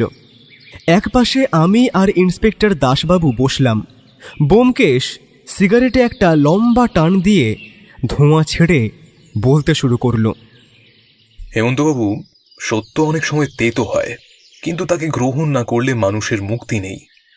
আপনার বাড়িতে যা ঘটেছে তা কোনো অলৌকিক অভিশাপ ছিল না, ছিল আধুনিক বিজ্ঞান আর প্রাচীন লোভের এক নিষ্ঠুর সংমিশ্রণ। হেমন্তবাবু স্নিগ্ধ চোখে তাকালেন একবার, তারপর বললেন, অপ্রিয় সত্য চাপা থেকে লাভ নেই ব্যোমকেশবাবু। আপনি বরং যেটা বলবেন বলেই ফেলুন। আমার যা ক্ষতি হবার তা হয়ে গেছে। যাকে সবটা দিয়ে বিশ্বাস করলাম, পৃথিবীতে এনে এই সুন্দর জগতের আলো দেখালাম, সব শেষে এত করে জানতে পারলাম সেই আমায় শেষ করে দিতে চাইছে। আমার ভাবতেও ঘৃণা লাগছে যে ও আমার ছেলে ছিল। পুলিশ ওকে ধরে নিয়ে গেছে, তাতে আমার কোনো আক্ষেপ নেই। যা যা উপযুক্ত সাজা হয় ওর, আমি তা পুলিশ সাহেবকে বলবো সেটা দেবার ব্যবস্থা করতে। আর রক্তের টানের ওপর থেকে আমার ভরসা একেবারে উঠে গেছে। আপনি কি বলছেন? হ্যাঁ, আপনি একদম ঠিক শুনছেন।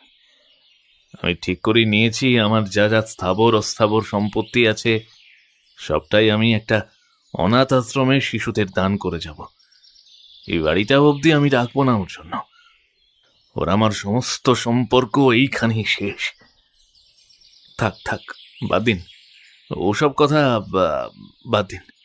আপনি আমায় সম্পূর্ণ ব্যাপারটা খুলে বলুন, আমি এই রহস্যের কিনারা শুনতে চাই। ব্যোমকেশ শান্ত গলায় আবার বলা শুরু করল। প্রথমেই আসি সেই রক্তমাখা দেয়ালের রহস্যে। ডাক্তার পালিত তার পেশাগত জ্ঞানের এক কুৎসিত প্রয়োগ করেছিলেন এখানে। তিনি জানতেন আপনি হৃদরোগী, তাই আপনাকে মানসিকভাবে পঙ্গু করাই ছিল তার প্রথম লক্ষ্য। তিনি দেয়ালের সাদা চুনের ওপর আগে থেকেই ফেনলথেলিন নামক এক বর্ণহীন রাসায়নিকের প্রলেপ দিয়ে রাখতেন। সাধারণ অবস্থায় একে দেখা যায় না, কিন্তু যখনই এর ওপর কোনো ক্ষারীয় পদার্থ, যেমন ধরুন অ্যামোনিয়ার দ্রবণ স্প্রে করা হয়, এটি মুহূর্তের মধ্যে গাঢ় লাল বর্ণ ধারণ করে। ডাক্তারবাবু রাতে ইঞ্জেকশন দেওয়ার অচেলায় ঘরে ঢুকে অতি সন্তর্পণে একটি ছোট পারফিউম বোতল থেকে ওই ক্ষারীয় জল স্প্রে করে দিতেন। রাতে আর্দ্রতা বাড়লে সেই রং চুঁইয়ে পড়ত, যা দেখে আপনার মনে হতো দেয়াল থেকে রক্ত বেরোচ্ছে। আশা করি আপনি বুঝতে পেরেছেন। পুরো ব্যাপারটাই বৈজ্ঞানিক উপায় করা হতো। আর ওই অশরীরী কান্নার ব্যাপারটা, ওটা তো ঠিক বুঝতে পারলাম না। এরপর আসা যাক সেই অশরীরী কান্নার শব্দে। এটি কোনো ভূতের কান্না ছিল না, ছিল এক ধরনের শব্দবিন্যাস। ডাক্তার পালিত ঘড়ির পেছনের কাষ্ঠখণ্ডের আড়ালে একটি অতি উচ্চ কম্পাঙ্কের ইনফ্রাসনিক বিট জেনারেটর বসিয়েছিলেন। এই যন্ত্রটি এমন এক ধরনের কম্পন সৃষ্টি করে যা সরাসরি মানুষের মস্তিষ্কের টেম্পোরাল লোবে আঘাত হানে। এর ফলে মানুষের মনে অকারণ আতঙ্ক, হ্যালুসিনেশন বা কারো কান্নার শব্দ শোনার ভ্রম তৈরি হয়। ঘড়ির পেন্ডুলাম যখন দুলত, তখন সেই যান্ত্রিক ঘর্ষণ এই শব্দ তরঙ্গকে আরও তীব্র করত। আপনার অবচেতন মন সেই শব্দকে আপনার মৃত স্ত্রীর কান্নার সাথে গুলিয়ে ফেলেছিল। আশা করি আপনার সমস্ত সমস্যার উত্তর পেয়ে গিয়েছেন। তবে এবার আসি খুনের ব্যাপারে। ইন্সপেক্টর দাসবাবু জিজ্ঞেস করলেন, আচ্ছা, সব তো বুঝলাম, কিন্তু গদাধর তো কথা বলতে পারত না, সে তবে বাধা হয়ে দাঁড়ালো কিভাবে? ব্যোমকেশ গদাধরের ডায়েরিটা টেবিলের ওপর রাখল, তারপর সেটা খুলে বলল, গদাধর কালা ও বোকা সেজে থাকলেও তার পর্যবেক্ষণ ক্ষমতা ছিল প্রখর। সে সব বুঝত। সে ডায়েরিতে স্কেচ করে রেখেছিল কিভাবে অরিন্দমবাবু আর ডিসৌজা মিলে বাড়ির প্রত্নতাত্ত্বিক মূর্তি বা জিনিসগুলো বেঁচে ফেলছিলেন বাজারে। হেমন্তবাবুর ছেলে অরিন্দমবাবু যখন জিনিসগুলো ডিসৌজাকে দেখাতেন, তখন ডিসৌজাই বাজারে সেই জিনিসগুলোর দাম নির্ধারণ করত। বিদেশি বাজারে সেইগুলো চড়া দামে বিক্রি করে যা টাকা পেতেন, সেই টাকার সিংহভাগ নিতেন অরিন্দমবাবু এবং অল্প কিছু অংশ পেতেন ডিসৌজা। তবে গদাধর এই চুরির ফন্দি ধরে ফেলেছিল এবং সম্ভবত অরিন্দমকে ভয় দেখিয়ে টাকা আদায়ের চেষ্টা করেছিল। সেই কারণেই ডিসৌজার সেই ভাড়াটে গুন্ডাকে দিয়ে গদাধরকে গলা টিপে খুন করা হয়। গদাধরের নখের নিচে পাওয়া নীল সুতোটি ছিল ডিসৌজার সেই সহকারীর ওভারকোটের। আমার ভাবলেই কেমন অবাক লাগছে।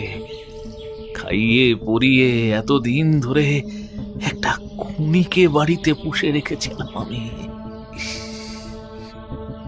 ব্যোমকেশ এবার সরাসরি হেমন্তবাবুর দিকে তাকালো। আপনার ছেলে অরিন্দম শেয়ার বাজারে কয়েক কোটি টাকা দেনা করেছিলেন। পাওনাদারদের হাত থেকে বাঁচতে তার প্রচুর অর্থের প্রয়োজন ছিল। ডিসৌজা তাকে প্রলোভন দেখান যে আপনার সংগ্রহ থাকা প্রাচীন বুদ্ধ মূর্তি বিদেশে পাচার করলে তিনি অরিন্দমের সব দেনা মিটিয়ে দেবেন। কিন্তু সমস্যা ছিল আপনার সংগ্রহের একটি হিরে। অরিন্দম জানতেন আপনার সব সম্পত্তির মধ্যে একটি হিরে আছে যেটা দুর্মূল্য। আজকের বাজারে সেটার দাম আকাশ ছোঁয়া, এবং তিনি সেটা হাতাতে চেয়েছিলেন। আসলে ওই হিরেটি বিক্রি করলেই ওনার সমস্ত ধার শোধ হয়ে যেত। তাই তিনি ডাক্তার পালিতের সাথে হাত মেলালেন আপনাকে মানসিকভাবে পাগল সাজিয়ে সেটা হাতিয়ে নেওয়ার জন্য। কিন্তু যখন তাতে কাজ হলো না, তখন তারা আপনাকে তিল তিল করে মৃত্যুর দিকে ঠেলে দেওয়ার পরিকল্পনা করেন। হেমন্ত চৌধুরী রুদ্ধস্বরে বললেন, কিন্তু এই হিরেটা তো সিন্ধুকে ছিল না ব্যোমকেশবাবু। ব্যোমকেশ মৃদু হাসল। সে উঠে গিয়ে গ্র্যান্ডফাদার ক্লকের নিচের দিকের একটি অলংকৃত কাঠের অংশ সজোরে চাপ দিল। সঙ্গে সঙ্গে একটি ছোট গোপন ড্রয়ার বেরিয়ে এলো। তার ভেতর থেকে বেরিয়ে এলো হেমন্তবাবুর এক দুষ্প্রাপ্য হিরে। অরিন্দমবাবু জানতেন না যে তার বাবা একজন ঝানু প্রত্নতাত্ত্বিক। আপনি আপনার সবচেয়ে দামি জিনিসটা এই খড়ির ভেতরেই লুকিয়ে রেখেছিলেন। জিনিসটা হাতের কাছেই ছিল, অথচ তিনি সঠিক সন্ধানটি পাননি। আর কাল রাতে আমাদের উপর যে হামলা হয়েছিল তা ছিল ডাক্তার পালিতের শেষ চাল। তিনি বুঝতে পেরেছিলেন আমি সত্যের খুব কাছাকাছি পৌঁছে গিয়েছি। কিন্তু কি জানেন তো, অপরাধীর শেষ রক্ষা কোনো দিন হয় না। ইন্সপেক্টর দাস তার টুপিটা মাথায় দিলেন। ব্যোমকেশ জানলার বাইরে তাকিয়ে লম্বা শ্বাস নিল। বুঝলে ভাইয়া, মানুষ যখন সময়ের আগে সব পেতে যায় তখন সময় তাকে ক্ষমা করে না। এই মরণ ঘড়ি আসলে অরিন্দমের পাপের হিসাব গুনছিল। হেমন্তবাবু তখনও স্তব্ধ হয়ে বসে রয়েছেন। তার সমস্ত সম্পত্তি তিনি আজই ট্রাস্টের নামে করে দেওয়ার সিদ্ধান্ত নিলেন। তার একমাত্র উত্তরাধিকারী এখন আইনের খাঁচায় বন্দী। ব্যোমকেশ আমার দিকে ফিরে বলল, চলো হে, এই অভিশপ্ত বাড়ির দীর্ঘ নিঃশ্বাসগুলো এখন শান্ত হয়েছে। বাড়ি গিয়ে পুটিরামের হাতের এক কাপ কড়া চা না খেলে এই রহস্যের শেষের তেতো আমেজটা কাটবে না। আমরা যখন শান্তিনীড়ের গেট পেরিয়ে রাস্তায় এলাম, তখন পেছনের সেই বিশাল অট্টালিকাটি যেন এক ইতিহাসের সমাধি স্তম্ভের মতো দাঁড়িয়ে রইল। ব্যোমকেশের ডায়েরিতে আরও একটি সফল রহস্যের সমাধান যুক্ত হলো। আজ বাইরে ঝিরঝিরে বৃষ্টি পড়ছে। ঘরের ভেতরে আবছা অন্ধকার। শুধু টেবিল ল্যাম্পের ম্লান আলোয় ব্যোমকেশের মুখটা আধা চেনা মনে হচ্ছে। ব্যোমকেশ তাঁর প্রিয় আরাম কেদারায় আধশোয়া হয়ে চোখ বন্ধ করে সিগারেট টানছে। আমি জানলার ধারে বসে একটা মাসিক পত্রিকা উল্টাচ্ছিলাম। ওটাকে সরিয়ে রেখে বললাম, আচ্ছা ব্যোমকেশ, ওই বাড়ির রহস্যটা মিটে যাওয়ার পর থেকেই তুমি কেমন যেন একটু বেশি চুপচাপ হয়ে গিয়েছো। কি ভাবছো বলো তো অত? ভাবছি মানুষের মনের অন্ধকার নিয়ে। বিজ্ঞানের সূত্রগুলো কত সোজা, অথচ মানুষের প্রবৃত্তিগুলো কত জটিল, তাই না? হাইড্রোজেন আর অক্সিজেন মিশলে জল হয়, এতে কোনো সংশয় নেই। কিন্তু অগাধ ভালোবাসা আর লোভ মিশলে কি তৈরি হবে তার তো কোনো নির্দিষ্ট ফর্মুলা নেই। সেটা তো ঠিকই, তবে ওই ডাক্তার পালিত লোকটার কথা ভাবলে আমার এখনো অবাক লাগে। মানুষকে বাঁচানোর কারিগর হয়ে শেষে মানুষ মারার কল বসালেন তিনি ওই ঘড়ির ভেতর। ভুল বললে ভাইয়া, ডাক্তার পালিত একা নন, তাকে অপরাধী করে তুলেছিল অরিন্দমের চরম উচ্চাকাঙ্ক্ষা। জানো তো, লোভ হচ্ছে একটা ছোঁয়াচে ব্যাধি। একজনের মনে ধরলে সেটা আশেপাশের মানুষকেও গ্রাস করে। ডাক্তার সাহেব তো শুধু তার রসায়নের জ্ঞানটা বিক্রি করেছিলেন অরিন্দমের টাকার খিদের কাছে। তবু ভালো যে তুমি সময় মতো সেই দেওয়ালের রক্ত আর ঘড়ির কান্না ধরে ফেলেছিলে, না হলে তো বৃদ্ধ হেমন্তবাবুকে ওরা হার্ট অ্যাটাক করিয়েই মেরে ফেলতো। ব্যোমকেশ মৃদু হেসে বলল, রাখে হরি তো মারে কে। ওই দেয়ালের রংটা তো নেহাতি কেমিস্ট্রির কারসাজি ছিল, কিন্তু অরিন্দম যখন নিজের বাবার ঘরের সামনে দাঁড়িয়ে ওই অশরীরী কান্নার শব্দ শুনেও বিচলিত না হয়ে মূর্তির খোঁজে ব্যস্ত ছিল, তখন আমি নিশ্চিত হয়েছিলাম যে আসল প্রেতাত্মা বাইরে থেকে আসেনি, সে ওই বাড়ির অন্দর মহলেই রাজত্ব করছে। আচ্ছা, ওই গদাধর লোকটা কি সত্যি ব্ল্যাকমেল করতে চেয়েছিল, নাকি ওটা স্রেফ ওর বাঁচার একটা রাস্তা ছিল? হয়তো দুটোর মাঝখানে কিছু একটা। বোবাকালা হয়ে থাকার একটা বড় সুবিধে হলো, লোকে আসবাবপত্রের মতো অবহেলা করে, আর সেই অবহেলার সুযোগেই গদাধর এমন কিছু দেখে ফেলেছিল যা তার দেখার কথা নয়। বেচারা জানতো না যে বাঘের মুখে হাত দিতে গেলে সাহস নয়, শক্তি লাগে। উফ, দিনকাল যা পড়েছে, এখন তো নিজের রক্তকেও বিশ্বাস করা দায়। আহা, ও কথা বলো না হে। সত্যান্বেষীর ওপর যদি সবার বিশ্বাস উঠে যায় তবে আমার দোকান তো লাটে উঠবে। তার চেয়ে বড় কথা পুঁটিরামকে বলো চা দিতে। আর চায়ের চিনি আর দুধের অনুপাতটা যদি ঠিকঠাক না হয় তবে এই বৃষ্টির সন্ধ্যাটাই বৃথা যাবে। তোমার ওই এক চা আর চা। আমার তো মাঝে মাঝে মনে হয় যে রহস্যের চেয়েও তোমার কাছে ওই চায়ের গুরুত্ব বেশি। রহস্যের গূঢ় গম্ভীর সত্য আর চা দুটোই কড়া হওয়া ভালো বন্ধু, তাতে মাথা পরিষ্কার থাকে। যাও তো দেখি পুঁটিরামকে একবার ডাক দাও।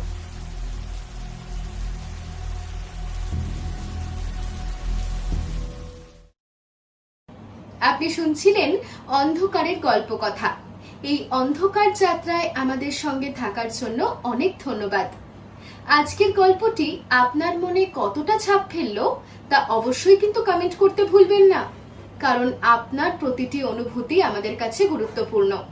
এইরকম আরো গল্প, ভয়ঙ্কর রহস্যের গল্প শুনতে হলে আমাদের চ্যানেলটিকে সাবস্ক্রাইব করুন আর যুক্ত থাকুন অন্ধকারের এই জগতে। আবার দেখা হবে আরো এক নতুন গল্পে। শুভরাত্রি।